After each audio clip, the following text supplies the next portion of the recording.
back to the Gridiron Expert. 20-11.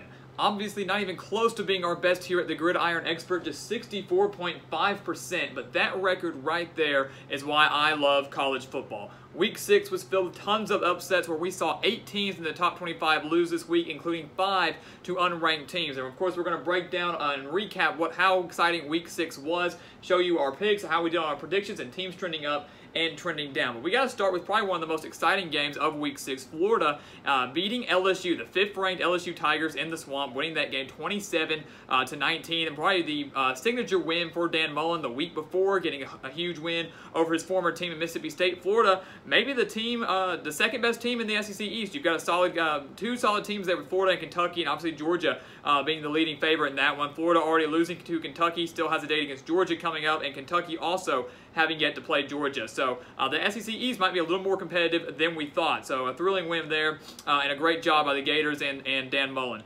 Texas blowing a 21-point lead to Oklahoma, but yet still winning that game with the game-winning field goal, 48-45, in the Red River Shootout. A very exciting rivalry game with a lot of implications, both on the playoff stage and in the Big 12 stage and in conference play. But Texas, give Tom Herman and his team a lot of credit for keeping their composure despite giving up the lead and getting a huge win, now being propelled into the top 10. So Texas, could they crack the playoff? Who knows? I have them trending up. We'll talk about them in a second, but their schedule is very favorable down the stretch where they could potentially make a run to make the top 4, with that lone loss only coming against Maryland in the season opener. Iowa State went on the road, took care of business against number 25 Oklahoma State, 48-42. That was an upset one I didn't see coming, especially with Oklahoma State having that game at home, but give a lot of credit to the Cyclones getting the job done there and pulling off a big one. Miami down 20 points to their rival in Florida State, 27-7, but a lot of credit to Mark Richt and his defense. Once again, Miami's defense stepping up huge in this game, winning that game 28-27. So after they got down 20, did not let Florida State score again. Kentucky, a team that we thought could be the second best team in the East, and it's still a very, very good team, just could not get the job done against Texas A&M, missing a field goal in overtime just by inches. We always say football is a game of inches, and we saw that in College Station Saturday night. Kentucky losing 20-14 to the Aggies, in a game where, if my memory serves me correct, Kentucky didn't even run a play on Texas A&M's side of the field. It was a very defensive battle. 14 all going into overtime. Texas A&M getting the best of the Wildcats in that one. Wildcats, though, still nationally ranked and still a very solid football team. Mississippi State practically crushing Auburn's playoff hopes, giving the Tigers their second loss, and Auburn has yet to even play Alabama or Georgia. And that's also a game where Nick Fitzgerald broke Tim Tebow's SEC rushing record by a quarterback. So congratulations to him and the Bulldogs there, getting back on track after disappointing losses to Kentucky and Florida. They defeated 8th-ranked Auburn Tigers, and a big win for them. And really, that besides Alabama, there's a big jumbled mess in the SEC West. You've got LSU looking fairly solid with 1 loss. You got Auburn with 2 losses. You got Mississippi State with 2 losses. A&M kind of in there, not necessarily on the national stage, but still a solid team. So that Mississippi State kind of screwing that up by beating Auburn there, kind of putting everything in a loop besides Alabama being up at the top. And then closing out the night, Notre Dame taking care of business on the road against Virginia Tech in a game many thought that the Fighting Irish might lose, might be a trap game because it's very, very difficult to play at Lane Stadium at night, and Notre Dame just went in there and took care of business. Ian Book is the man, is the quarterback for the Fighting Irish, and that game really solidified themselves, and we're going to talk about it a little bit later, as potential college football playoff contenders, sliding all the way up to number 5 in the recent AP rankings. So it was a very, very thrilling week of college football this past Saturday, and like I said, that was the halfway point, which is when things are starting to click, and I really just can't wait until we get to November, because that's when really all hell breaks loose, really, in college football. So I'm really looking forward to that. But 2011, not our best week. The upsets contributed to that. Some of my prediction changes I made contributed to that. I take responsibility for that. We should have kept most of them the way they were, but we'll take 2011 as it is right now. That brings our overall to 206 and 61, so we cracked 200 wins, but also cracked 60 losses. So we're a little behind schedule, a little behind where we want to be, but we are still above that 76% benchmark that we had last year, 1.2% above that. So we'll take it. Hopefully that'll improve as the season goes on, as we near the end of the season. Against the spread, 4-4 once again. That's what we were last week. A couple weeks ago, we were 7-1, had a really solid week there, so right at 500. So if you bet on all of our games, you broke even, so not a big deal there. Overall, 41 and 30, 57.7%. Round that up is 58%. So if you're taking our bets, you're winning 58% of the time, which is above 50%, which means you're making money. So could it be better? Yes, but are we going to take it? Absolutely. So 41 and 30 against the spread on the year. Remember, those picks always come out on Twitter, so make sure you check those out. They usually come out around Thursday or Friday at Gridiron Expert.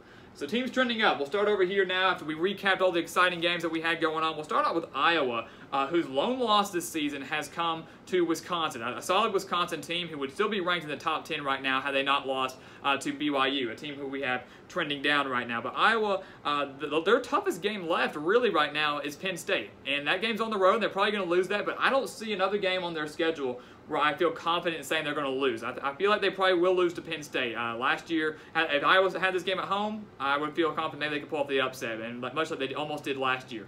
But Iowa, right now, the way they're playing, they have a solid chance of getting 9 wins, 10 wins, and if somehow they pull off an upset against Penn State, you could be looking at an 11-win Iowa Hawkeyes team. More than likely, not going to happen, but they are certainly trending up with just one loss. Really pretty much halfway through the season right now. Miami, and like I've said before, occasionally you're going to see teams that have been up on the trending up and trending down board. You're going to see them more often. You're going to see repeat teams coming up on here. And I tend to not try to put top 10 teams or nationally ranked teams up here, trying to get a little more attention to those that are maybe sliding under the radar. But sometimes you have to make an exception, much like we did with Miami, Texas, and Notre Dame. So we'll start with the Hurricanes, who, like I mentioned, came back against Florida State 27-7, won that game 28-7. A lot of credit has to go to their defense. The offense got them in the end zone, played a big role there, but the defense really shut down that Florida State offense in the second half. So a very impressive performance, or a very impressive second half performance, I should say, by the Hurricanes. But they're 5-0 since that season opening loss to LSU, one that they just got embarrassed. They've made a quarterback change to N'Kosi Perry, so he's done extremely well there. Their toughest games left, though, at Boston College and at Virginia Tech. They might lose that game to Virginia Tech late in the season. That's extremely possible. But Miami, still probably the favorite in their division, still could make a run to the ACC championship game. Playoff, probably not, because I think they will slip up somewhere along the way, whether it's in the regular season or conference championship game. But they're certainly trending up. Mark Richt's got his team back on track, and hopefully they can continue that success and the changes they have made. Texas. They were on my trending up board just 2 weeks ago. They're back up on it now, and they should. You don't have to like Texas. You can continue to say that they're overrated. I'm not even a Texas fan, but I'm going to put them up there on the trending up board because they deserve it. They are ranked in the top 10. They are in there for a reason.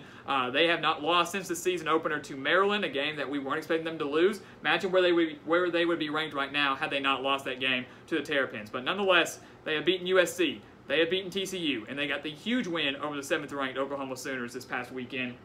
And like I said, rightfully so. I think they're number 9 in the rankings right now, and they certainly deserve it. I'm very excited to see where this Texas team is heading.